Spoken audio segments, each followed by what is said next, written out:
Hello, Cardiac Radio Facebook page. We are streaming live on Sunday night, as we do every Sunday at 7 p.m. Eastern and 4 p.m. Pacific, all time zones in between, the time zones around the world. Again, we are here every Sunday, so please come join us on the Cardiac Radio Facebook page or Cardiac Radio. We are streaming live on Cardiac Radio, which you can upload to your Android or Apple device. It's a free app. It's Spiritist programs 24 hours a day. It's wonderful.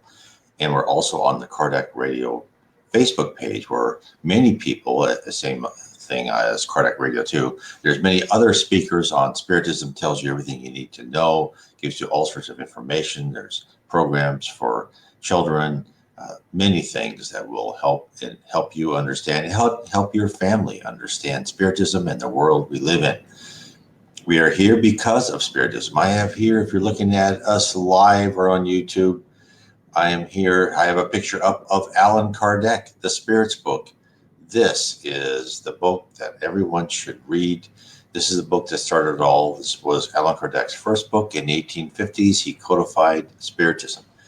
Now, if you want to know more about Allan Kardec, there is a marvelous new movie out on Netflix, and it's called Kardec, Kardec, and I'm putting a picture up this so you can see it if you're on Facebook Live on Cardiac Radio, or you'll see it on my YouTube channel. So please go to Netflix. I've already had people email me and say, I saw the movie and then I got the book and then I found your website, and they're already asking me more questions. So it's very exciting. I think the same director that did the Kardec movie is also the one that directed No Solar, which is a great movie. It's also called Astral City, and you can rent it for, I think, about $3.99. It's in Portuguese. It has subtitles. Now, Kardec, the movie on Netflix, you can watch it either way. You can watch it with subtitles or it's dubbed in English. So whatever you prefer, you can watch Allan Kardec, and it tells you the story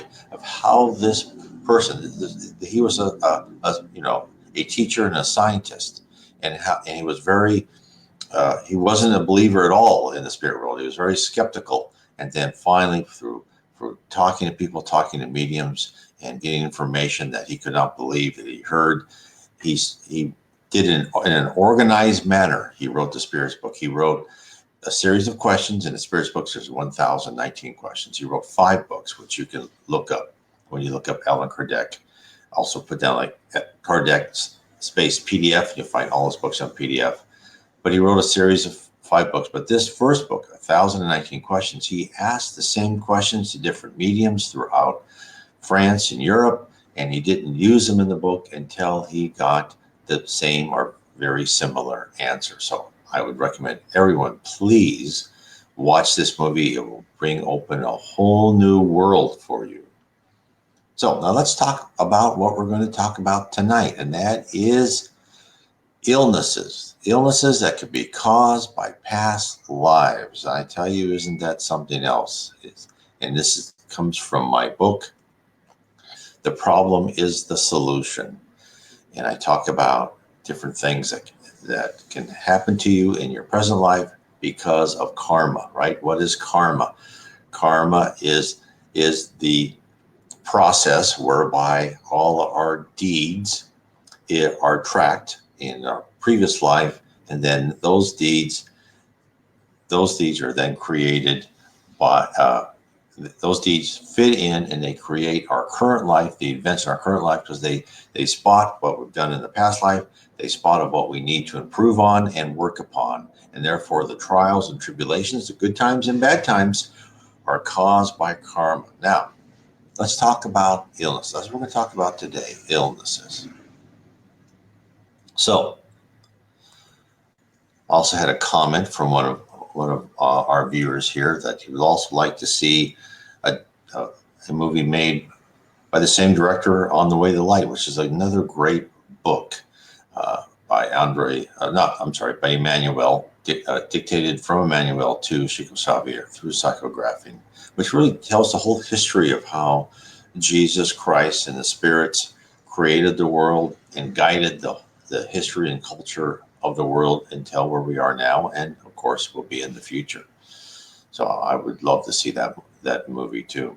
But again, see the Kardec movie, read the Spirits book by Allan Kardec. You can, of course, go to my website, NW Spiritism, click on his picture. It will take you to a bookstore. You can find his books. You can, on the right-hand side, you can find links to my books too. But of course, if you don't mind reading on PDF, you can find all his books on PDF. But now let's talk about illnesses. So being ill or living with a disease is enormously difficult. Impositions on your life are a daily occurrence. Believe me, I know how that is. Tasks that were easy are now impossible. It seems like a wall has been built, stopping you from going to many places and seeing the people you love. Physical limitations, constant pain, and the agony of not being yourself are trials in which we attempt to avoid at all cost. Now, let me be perfectly clear here. Not all sickness is preordained, are payments for past wrongs. No. We are surrounded by bacteria and virus, which may invade our system. When we lack harmony and balance in our bodies, we are less able to defend ourselves against the microscopic organisms which affect us. Even then, there are certainly times when we will get sick. So I just want to tell everyone, in spiritist literature, I've read to always consult your doctor when you are feeling unwell. Healing is a combination of advanced medicine. The spirit world knows what medicine is available for us. So when it gives us certain sicknesses, they know what will be cured, right? Through medical science as it is at the time that you are living versus what you need to do on your own, right? So that's why spirits always say use the medical science we have now and then your own spiritual effort. Now, the other thing I want to say is in other books, and it was a great book, Planetary Transition by Devoldo Franco. And they talked about higher spirits that came to Earth to live a life, to help, to go on missions, to become teachers, politicians, doctors. And what kind of life would they lead? Now, think about this. When I say karma affects us, so these are souls from a superior planet of regeneration. They have paid all their past wrongs, right? They are now learning different things. So they were asked, okay, when they're being born here on Earth, which is a planet of atonement, what type of dramas and physical illnesses will they have? And what they were told was that yes, they'll have some sicknesses, the typical sicknesses, some sort of the regular children's sicknesses, etc., colds, but they won't have the big tragic things. They won't die from a tumor or cancer. Those things will not affect them. So think about that. So these people who have paid off all their past debts will not have these types of illnesses. So now let's get back to the most of us here on Earth, right? The spiritual world, right? When they plan our trials, as I said before, it takes into account what the exact state and capabilities of medicine will be when the time of your trial commences.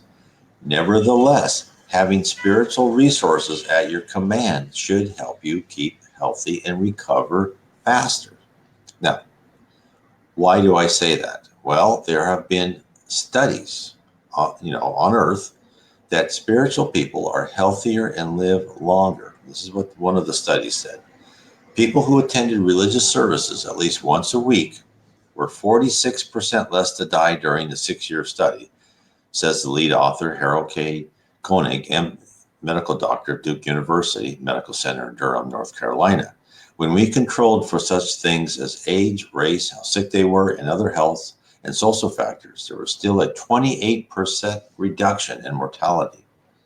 So what they found is people not only live longer, but have better overall health. Our bodies are temporary casings which function well when we take care of them and maintain an emotional balance. I cannot tell you how many times I have read, when you are stressed, and let's be honest here, when you're stressed, it's usually because you are in a hard situation or you're violating your conscience. When that happens, it destroys the balance and harmony of your body. It interferes with your parasphere, and how it controls every cell of your body. And when your paraspirit control is interrupted, you can be invaded by sickness. And therefore, the more you listen to your conscience, the more spiritual you are. The more when you go through good or bad or times, or mostly bad times, because that's when you feel terrible, and you understand that these are trials given to you by the spirit world to help you improve, you become less stressful, you become less worried. You're not worried about tomorrow so much. You're concentrating on how well you can do today. Then you become healthier. Now, let's give some examples.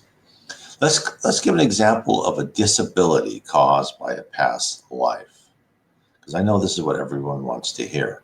In the book, Spiritual Wisdom, Misses of Hope, we are told of a woman who was a queen more than 400 years ago. This is what they said about her. Highly educated, she did not spread the benefits of intelligence. She was an unconditional friend of her friends and an implacable fiend to her adversaries, generous to the wealthy aristocrats and indifferent to the victims of penury. Although she emphasized the advantages of peace, she encouraged the wars of conquest and ambition as much as she could. She was grateful to the obedient vassals and persecuted to the death those who did not observe her directives. She reached the hereafter loved and hated, and before the truth she became concerned with her own redemption. So what are we being told? We are being told that when she came back to earth, many times to learn humility and fraternity. And then she never felt she learned enough. So finally she requested one last trial to erase her past wrongs. And what happened to her? She incarnated in an infirm and disfigured body through accentuated poverty for her imminent ascension to the greater spirituality. So a woman who, through a great desire to ascend and pay her debts that she incurred in a past life, requested what many would consider a hellish life of poverty and disability. She determined before she entered such a hard life that the short time of suffering was worth the lesson gained. This is what we should keep in mind when we too are visited by misfortune. Our lives on this planet are nothing compared to the eternity we shall spend in the spirit world. Also, this woman, this paean to humility, teaches us to be careful what we wish for. What person hasn't dreamed of being a queen or a king?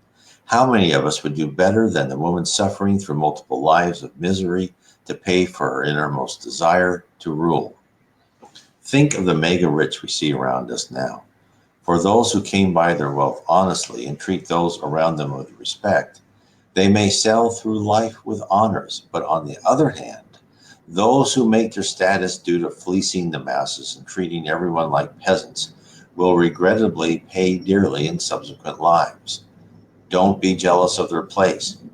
Know well the temptations and opportunities to exercise our baser instincts when we have unlimited power. How many of us could say we would still be that humble, nice person, even if we were tremendously rich?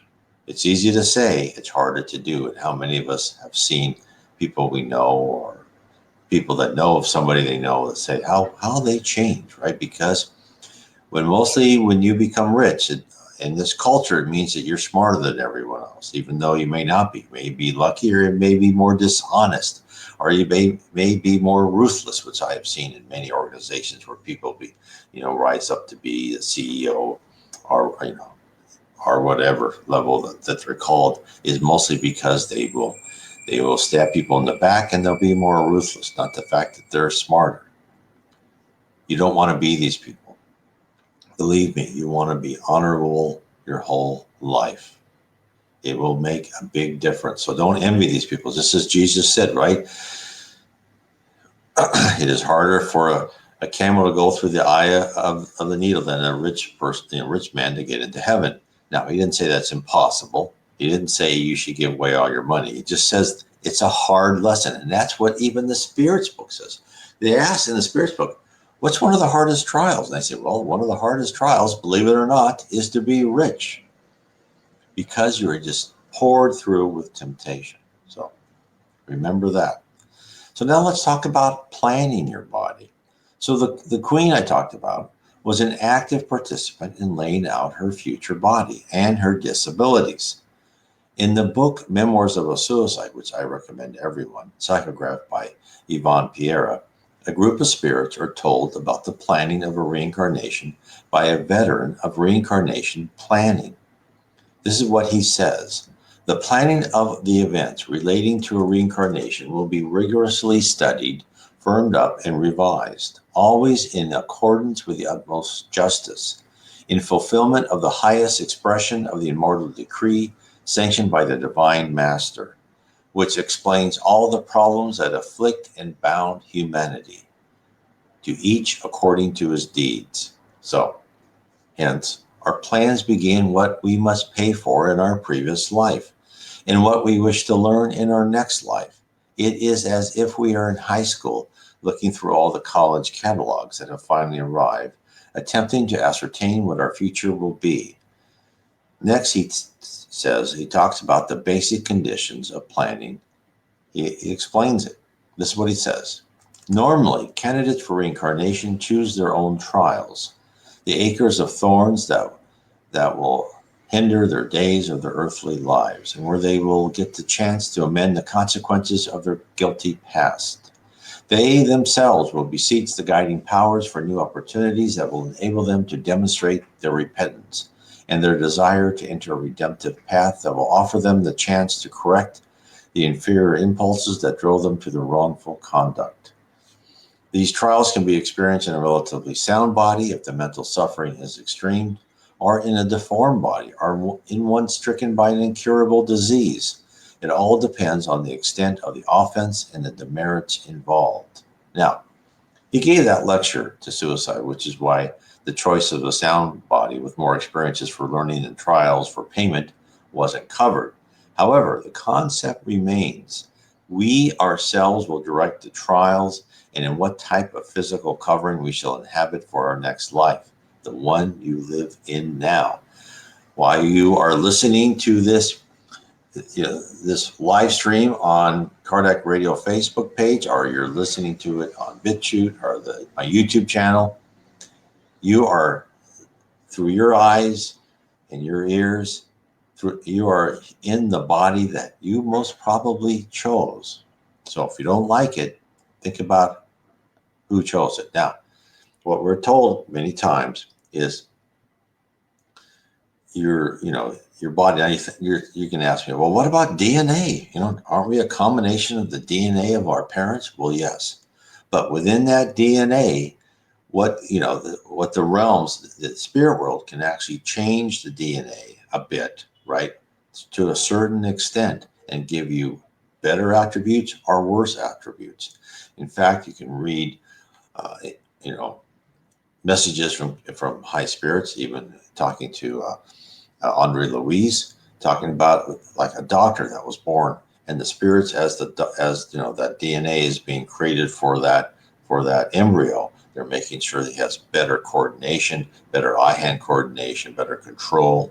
These things can all be affected by the spirit world. They can change your DNA within a certain boundary, depending on the strength and the level of the spirits that are helping out on that mission. So now let's talk about planning for a disease, right? So we don't not only determine the complete diagram of our bodies per se, but we also plan in advance afflictions that await us. Amazing, is it not? Andre Louise talks to a spirit in the Reincarnation Planning Center in the Heavenly City, No Solar. And he points out the extent of our future planning. This is what one of the spirits said. Here's the plan for the future reincarnation of a friend of mine. Do you see some dark spots from the descending colon to the sigmoid loop? This indicates that he will suffer from a large ulcer in this area as soon as he becomes an adult. Nevertheless, he has chosen it. Think about that. He chose it because in a previous life, what we had heard is he stabbed another man, and now he wishes to pay his debt. He will feel a similar pain that he initiated in the heat of passion. So, planning Planning an ailment before you are born and arranging it to occur at a certain time frame certainly goes against what most all medical researchers, or anyone else for that matter, believe. It is commonly held that most diseases are caused by external factor, although it is acknowledged that stress and other mental states could contribute to future difficulties, while other illnesses, such as cancer, are triggered by either different types of environmental influences, cells going rogue, or simple hereditary factors. What is not known is that deep in our DNA, there are events waiting to occur. We're not just born and grow because of our DNA, it also controls our physical destiny. Some of our trials have been implanted with us, waiting until the right moment to surface. For years, most scientists believe that DNA held large areas of useless information, although recently I've read some scientists are starting to wake to the fact that there's more than meets the eye could be embedded in DNA. The current wisdom, according to Wikipedia, is a significant portion of DNA, more than 98% for humans, is non-coding, meaning that these sections do not serve as patterns for protein sequences. Now, I'm not a biologist, I have no proof, only an educated deduction that if the spirit world is able to determine exact illnesses which will strike us at a certain age, then we must be preloaded with the required programming to trigger biological events within our physical bodies at specified times. So I believe there isn't just 98% of the coded information in DNA which is wasted on humans. Knowing the efficient use of resources by the spirit realm, I doubt if there's any wastage at all. Also, it could be affected by our paraspirit, who gets orders to affect ourselves at a certain time and date. All of these things could be factors. Do I know this for a fact? No, these are just my interpretations. Now, that's not to say that by smoking, laying out in the sun, excessive drinking, drugs, or just plain bad luck, we aren't stricken with a severe ailment.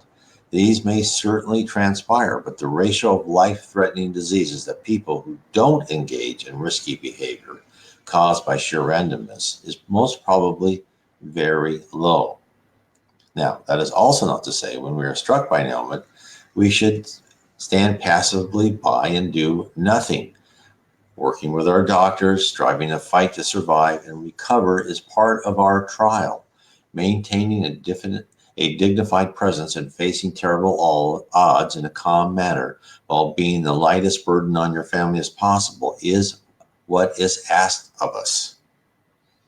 These are meant for us to go through this period of suffering so we can look at our lives, look at our character and our personality and what we've done and what we want to do differently in the future. Now, let me give you an example for myself, this kidney stones. I often wonder, but deep down, I don't know if I really want to know the details, what I had done to deserve kidney stones. I didn't just have the one stone that passed, but many, which were quite large. And I needed to be removed by invasive surgery. Mine were so bad, I had to go to the emergency room and I could not pass urine at all. I was just laid on the bed, surrounded by machines in immense pain, feeling my life slip away while holding my wife's hand. Had I treated others in so callous a manner to inflict such excruciating pain and sorrow? I must have. Most probably, I used the fair sex for whatever I wanted and discarded them like tissues. I realized early on in my life that I had a hard, uncaring streak. I only thought of the object in my mind, not about the effects of my actions upon those who either assisted me or stood in my way. Little did I know the hurt and anguish that was left in my wake. Now, way too late. Unfortunately, hopefully in my next life, I will learn about Spiritism and be a better person naturally in a much younger portion of my life. But now I understand the end doesn't justify the means. The means justify the end. One can still be focused in driving. It just doesn't have to be accomplished by walking over the corpses of others. It can be done by goodwill, by setting an example, by teaching others the skills to attain the goal we have in mind, and by, above all else, love. Because love permeates the spirit world. The supreme being, God, the spirituality, whatever one wishes to call the creator of everything, has built our universes on the foundation of love. For that, we should be eternally grateful and in awe. 4, we are allowed to grow and act like cruel children, always with our free will, but with the guidance of our betters, to eventually improve by sometimes difficult lessons, but classes which always fill us with a sense of accomplishment at the end. And I know, talking about kidney stones, I know I must have had even worse previous lives because I have been told I have done horrendous things, which I've talked about in other videos. I have a video talking about what I know about my past lives. Suffice to say, I have done terrible things. So I'm pretty sure I've had some, just like the Queen, who's been in a very, hard trial. I must have gone through that too. Now, let's talk about the end of life, deathbed agony. It does have a useful purpose, right? We've all witnessed, in movies at least, the scenes of an agonizing death, one that we wish could be cut short for the poor person experiencing horrible last minutes on earth. But we are told that this is the absolute wrong course to take. The last minutes are important and should not be curtailed. In the book, Sex and Destiny by the spirit Andre Louise, psychographed by Francisco C. Xavier, there is a plot about two families and their complicated relationships between themselves and discarnate spirits. There is one scene in the book where a young lady who is in despair of a bad love affair. She ran out in traffic and was severely injured. She was dying a slow death in a hospital bed. During the end of her suffering, which went on for days, this passage was in the book, and it was not part of the story, but a message to all of us. This is what the passage says, and very interesting. Fortunate inhabitants of earth, when you pass by the beds of those who are going through a prolonged death, banish from your mind the idea of hastening it. Among those mangled bodies, behind those sealed lips, benefactors from the spirit plane are taking measures, performing noble tasks, saying prayers, or holding our family and friendly arms. Until now, you have not known the value of a few minutes of reconsideration for earthly travelers who, before returning to the shelter of the home, aspire to evaluate the paths they have trod. If you do not feel capable of offering them a word of consolation or the support of a prayer, just let them be. Their tears are pearls of hope, with delights of other dawns moisten their faces. Those groans coming from their chests and reaching their lips, as if they were sobs and prisons inside the heart, are nearly always songs of joy before the immortality that shines on them from the beyond. Comrades of the world, you whose sight is still limited by the cage of flesh, in the name of your dearest sentiments, offer consolation and silence, sympathy and veneration to those who are approaching the grave. They are not the tormented mummies that your eyes see, destined for the tombstone that will decay into dust. They are the children of heaven, preparing to return to their homeland, about to cross the river of truth, whose banks you, too, shall reach one day. Now, that was a very explicit message from the spirit realm, one that we should analyze and take to heart. I have never seen a message like that in a book before written by Andre Louise, although I have not read all of his books since there are still some that have not been translated into English, although that's fewer and fewer all the time. However, a recurring theme in his books is the amount of work the spirit world does for us, not only in our daily life, but the extra care during our last days. Andre Louise emphasizes our obligation during these times, if we are present, to think clear, positive thoughts. Do not dwell on past wrongs by the person in need, and to silently pray for the person's transition into heaven. This is why I think is when these laws were allowing people to, commit suicide, under a doctor's care is, I think, totally wrong. We are, even if they're, I'm sure, you can logically think, well, those poor persons in pain, their life isn't worth living. Well, but they're here on earth for a short time. This is the trial that was either they set for themselves or it was set for them by the spirit world, and they need to take it to the end. So now let's talk about another illness, obsession. It's a possible cause of mental health issues. Now, Yes, mental illness can be caused by chemical imbalances or other physical phenomena, right? One should always, I've said before, one should always consult a licensed psychiatrist or psychologist to obtain help. What Spiritism brings to us is an understanding of the possible source of the obsession and a clue to repair the root cause. Whereas Freud brought to the world that previous experiences in childhood could be the cause of many problems that come back to haunt us. He mixed he missed the connection, the link that Carl Jung saw, that we are affected not only by childhood traumas but by actions in our past lives. The doctrine of Spiritism, by revealing what we endure within multiple lives and as a consequences intersect with many other spirits, provide an answer to many types of cases. Spirits who we have either directly or indirectly harmed in the past concentrate their mental energies in adversely affecting our life. This is why Jesus told us to forgive and make peace with our enemies. He knew, this is what's so great about Spiritism. When these things that Jesus say, oh yeah, make peace with your, forgive, make peace with your enemies. He knew there's a whole backstory to this. You know, the things that Spiritism reveals, that the things that Jesus told us are so much more important than just this casual, casual, saying things out of hand. Say, well, think about that. Well, no, he said, forgive and make peace with our enemies because he knew that they could try and hurt us in life after life after life. He knew that once we make an antagonist, that he or she may desire revenge for many lifetimes. And until we make amends and reconcile with our past foes, future life may be more difficult for us. So hence, in Brazil, where Spiritism has taken a hold, there are centers which combine modern psychiatric methods with spiritual assistance.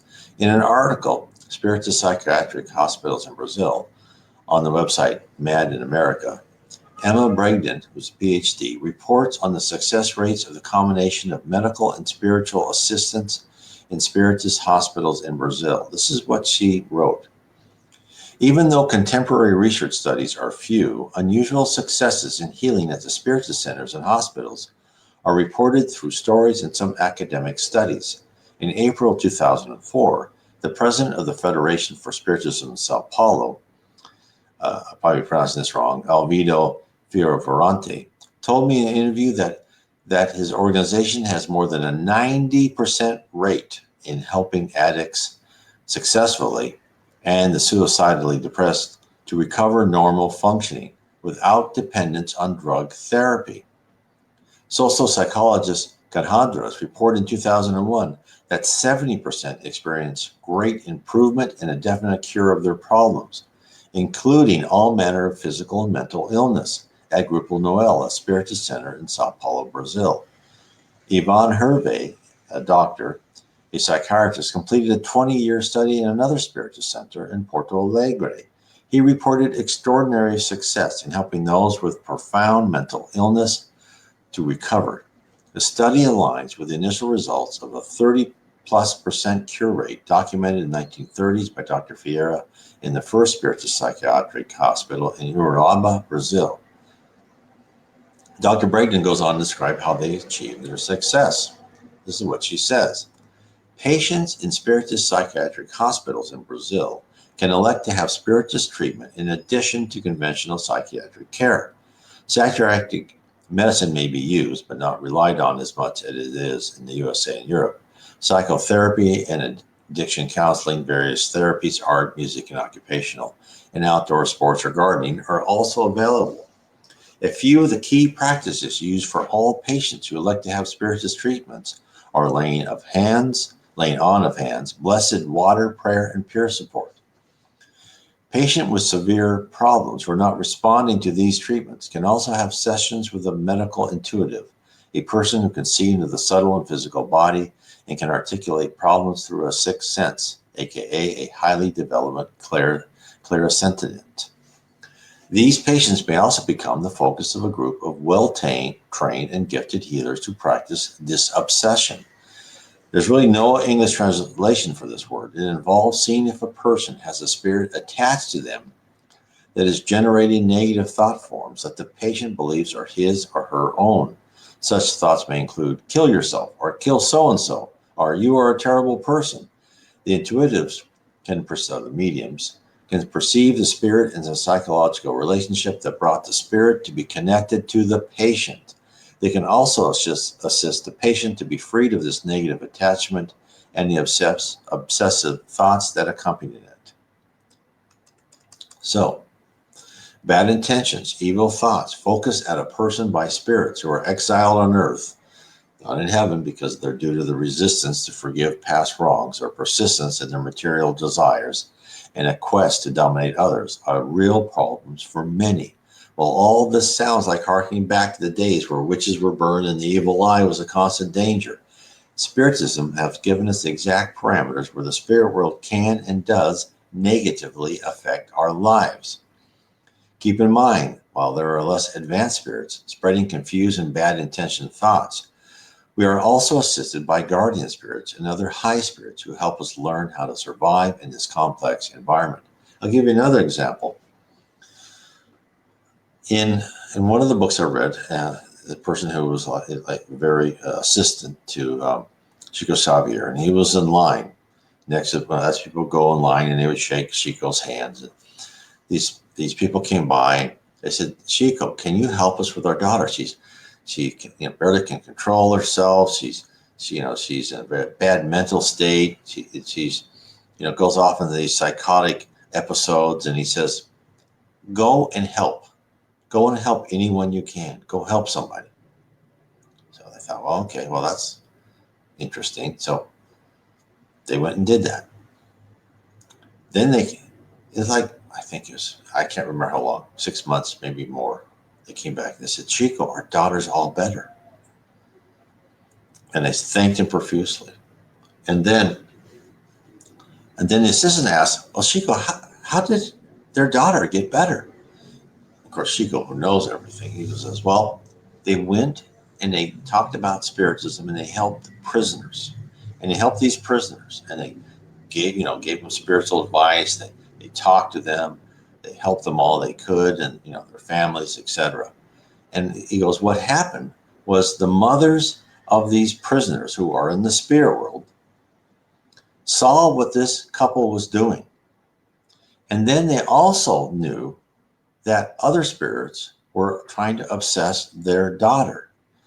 These spirits, who are not high spirits, right? They're trying to protect their sons, in the prison, went to these other spirits, and they said, "No, this couple is wonderful. They're helping our children. Please stop obsessing her." And they did. They stopped obsessing her. So you never know. It's amazing. So let's give another example of an obsession. And of course, there are different ways for a person to be obsessed. And in the book, Action and Reaction by Francisco C. Xavier, dictated by the spirit Andre Luis, there is an example of one method used to cause an innocent person to become obsessed. Now, what's the definition of obsession? It's the domination of one's thoughts or feelings by persistent idea, image, desire, etc. In the book, Action and Reaction, Andre Luis is studying in the lower zones when he encounters a woman who asks that he and his friends assist to help her son. She tells him that her son, Luis, is being obsessed because of the wrongs of his father. Luis is now grown into a man with a wife and children. His father murdered his two uncles so that only he would be left with the inheritance. With the father dead and out of his uncle's grasp in the spirit world, the uncles are concentrating on destroying their nephew's life, all out of revenge. It wasn't his fault, but it was his father's fault. Henri Louis journeys to the house where he finds it filled with miserly spirits who are themselves obsessed with the material world and treasure. These poor spirits haven't been able to leave the lower zone because of their inability to free themselves of their desires for riches on earth. They haven't yet learned to look up and follow the path of love and service to others.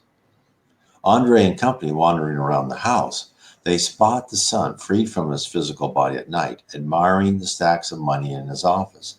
There they meet the two uncles, and after a brief conversation with the two malefactors, Silas, which is Andre's team leader, summarizes the situation. This is what he says to Andre. This is why Andre Luis's whole series of books are great, because you learn so much of what the spirit world does. This is what the team leader says. What you've said leads us to believe that, besides the sickly attachments to precarious human wealth, this man, and he pointed to Luis in his spirit form because he was sleeping, who continued to seem fascinated with the stacks of currency in the overstuffed drawer, also suffers the pressure of other minds as delusional as his own in the illusions of material possessions. In this case, the sick desire that has seized him has increased to the maximum. And then one of the uncles, whose name was Leonel, proudly acknowledged what has just been said. And like all criminals, he can't wait to describe exactly how the deed was accomplished. Now, I'm going to read you what he said, but again, you can read and understand more in my book, The Problem is the Solution. This is what he says. Yes, we learn in the school for Avengers. Notice the lower zone has schools, they have classes. Beside our ordinary immediate desires at every phase of life, we all possess a central desire or basic theme in our innermost interest. Therefore, besides the normal thoughts that bind us to our daily routines, we more frequently emit the thoughts that originate in the central desire that characterizes us.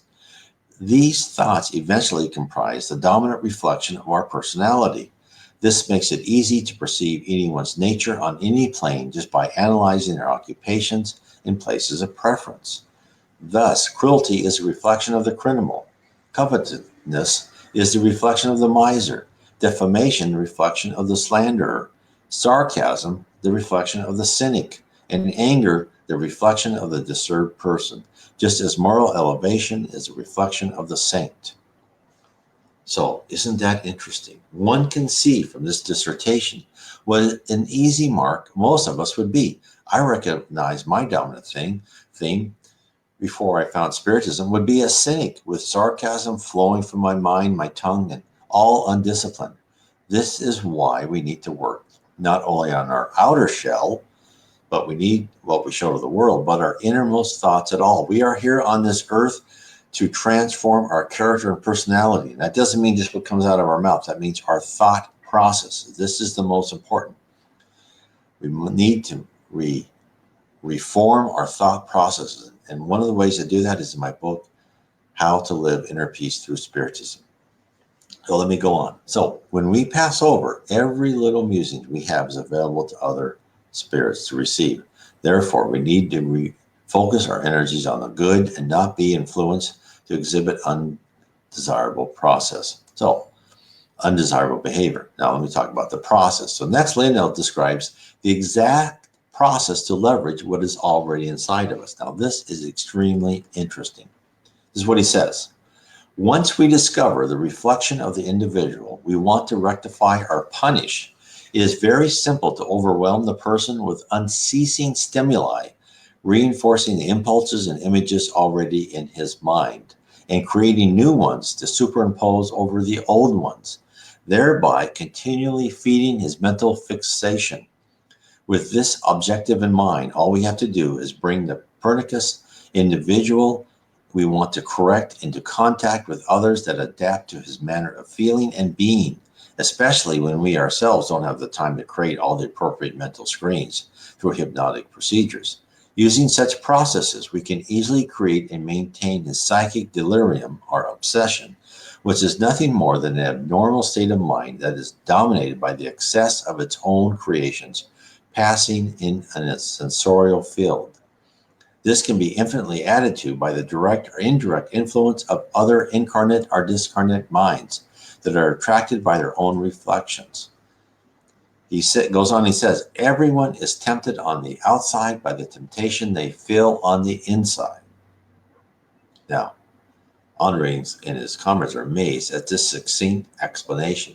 You take the mental state of the victim, you use it, you magnify it, you plant even more of the same back into his mind, into a feedback loop, and a very effective thought generator feedback loop, because you have other spirits who are thinking the same bad thoughts, always hitting them, right? Our brain picks up more than we know. Our mind also radiates thoughts of the world. So we have to recognize we are a delicate instrument that must be kept in harmony at all times. Modern stress opens us up and makes us vulnerable to outside influences upon our feelings. Guard against playing the same thoughts over and over again in your mind. it can be used against you. If you find yourself pondering negative contemplations, take a time out and slow down. Excuse me. Meditate and use your faith to forgive and forget. Focus your energy on positive endeavors. Just like our physical body, which we must take an inventory at times to ensure our good health, we should do the same mentally.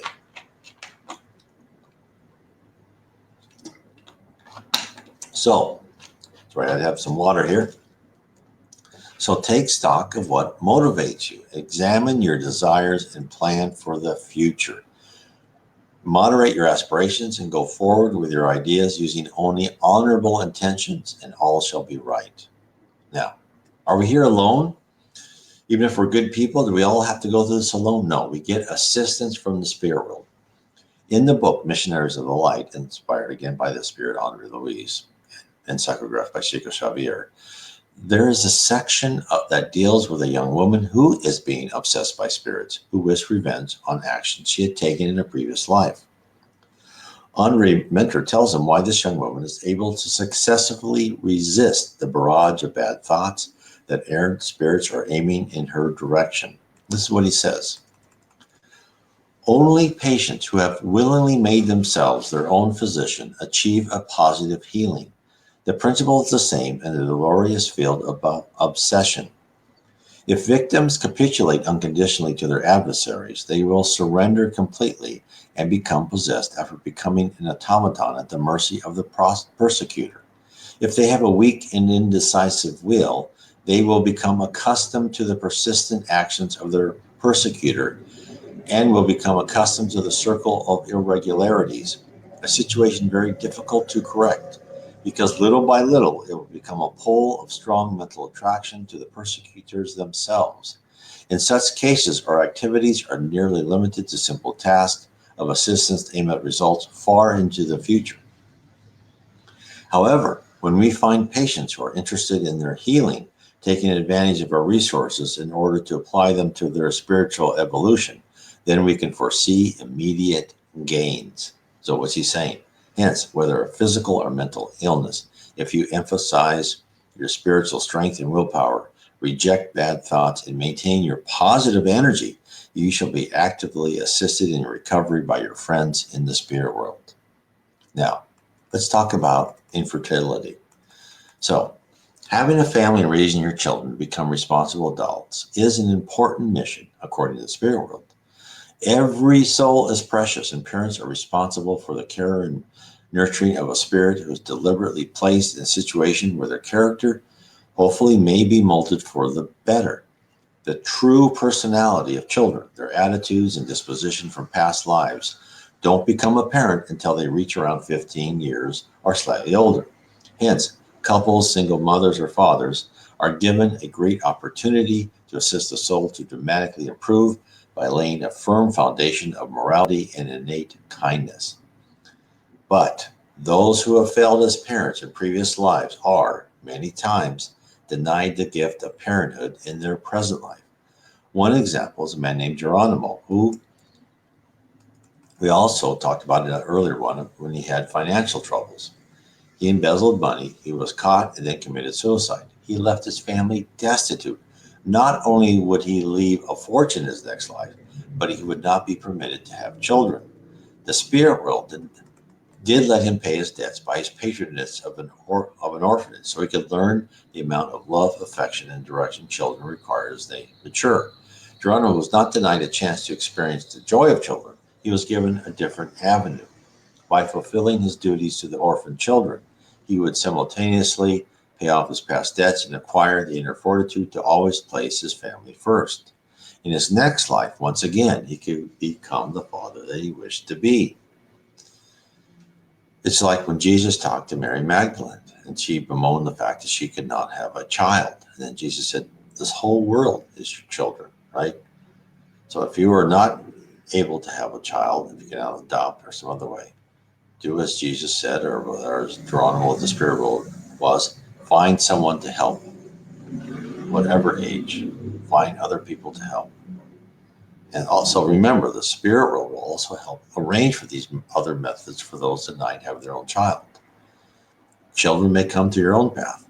The child you adopted could have been a child of yours in a previous life. The grandchild, I know I've seen a lot of these things where grandparents have to take care of the grandchild because the parents have completely flaked out. The grandchild you're now taking care of could have been your favorite son or daughter from a fallen remembered life and was with you in the spirit world planning out your future. There may be many reasons that you have or may not have had a natural born child, or that you were forced to endure the hassles and expense of fertility treatments in order to become parents. Put it in your mind to love those children who come near you. Support them unconditionally and demonstrate love and caring to show them how an adult should behave by performing the duty of fraternity to all children. You shall earn the privilege of having offspring in this or the next life. So, I hope this helps explain, and this is just like barely touches the surface, but I hope this helps explain what can be caused by our previous actions in previous lives, what could be happening to you now. So again, this is all in my book. The problem is the solution. You can find that on my website, nwspiritism.com. Go down the right-hand side. It's available in Kindle and in paperback. I now have a couple of books on audio, which is the next book I'd like to talk about. Is that now on audio? It's in Kindle and paperback and audio. This is after you find out and you read about Spiritism and you want to know, okay, well, how can I improve myself? How can I reach that stress-free level? How to live inner peace through Spiritism will help you go through 24 different steps, all kind of put in place by Andre Luis when he talked to Chico Xavier. And these are the steps. It's based on a poem he wrote, very short stanzas, 5 or 6 words at most. And he went through it, and they build upon one after another. Again, you can read this on Kindle or paperback. It really shows you how you need not only to transform your outer self, but your inner self. And if you want other help on that, and you want more help, please go to spiritismstudy.org. You can reach us. You can get an appointment. You go down there. I think you scroll down a little bit. You can get an appointment with someone like me, a spiritist. If you have questions or you say, hey, I heard you, but I don't believe any of this. And we can talk and we can say, yeah, well, I don't have positive proof. You're going to have to lay out your own firm foundation of what you believe and not believe. I can tell you this. It doesn't make a difference what you believe or not believe. If you are a good person, you will still raise up to heaven. In the spirit world have said that time and time again. You don't have to go to church every Sunday. You don't have to wear certain clothes. You don't have to not eat certain foods. It's all about you, right? Spiritism really is sent to us, and all this knowledge is sent to us for us to be self-disciplined, to study, to meditate. Now, yes, many people ask me, well, can I just love everyone? And yes, that's a great start. But you really need to understand what the spirit world is all about. Because once you understand, you'll know what attributes you need to work on, and you'll know what's awaiting for you. And it will, believe me, it will get you even more motivated. In my book, Heaven and Below, it's actually a series of 3 books, Heaven and Below, Spirits in the Spirit Universe, which talks about the attributes of the spirits and then how spirits guide us. But Heaven and Below, the first book you should read, is all about what is heaven, what is heaven like, what's the lower zone like, what's the dark abyss like, what is Jesus like when he's in heaven. I mean, he's so much more than we think of him here on earth. So there's a lot of information out there. Spiritism, all started by Allan Kardec, was given to us, just as was said in the New Testament. I will be your consoler. I will give you more information. And this was the whole plan for Allan Kardec to do, to codify the information of the spirits. And the spirits said, we're giving this information. And he said, well, why didn't you give us before? Because the culture and technology of the time of Christ or other types of people like Buddha or Socrates, they weren't ready for it. In the 1850s, they were ready. And this is why Spiritist literature is not just static, right? It's more and more books by Vian Piera, Chico Xavier, and Reverend G. Val Owen. They're always giving us more information. What I've done, I've tried to pull in all this information and talk about certain circumstances and give you examples of what messages were to these important mediums so you can decide for yourself what you want to concentrate on. What do you want to focus on? What do you want to be in this life with the reality that this life is just one of many. And this physical body you have, that's just temporary. But your soul, your spirit, you will be you when you pass over. Believe me, you do not change. Well, you evolve, right? And you look how you want to look like when you're in the spirit world. And you can certainly negotiate with the spirit world of how you want to look like in your next physical life, depending on how much credit you have. But these are all things that you can decide. That's why the more you read and study, the more you know, you think, oh, that's why, or this is why this happened. And, this friend of mine is a great person. Why did this terrible thing happen? Well, there's an explanation for that. And that friend of yours may have asked for that because they wanted to atone for something that happened in the past. So, lastly, I want to tell everybody, please tell your friends, go see the movie Kardec. It's great. It's on Netflix. If you get Netflix, it's free. And again, you can hear it in English or you can use subtitles. Everyone likes seeing movies differently. It's all up to you. It's a great movie. I recommend it. And I want to say thanks for everyone listening to me tonight, and God bless to everyone. God bless you.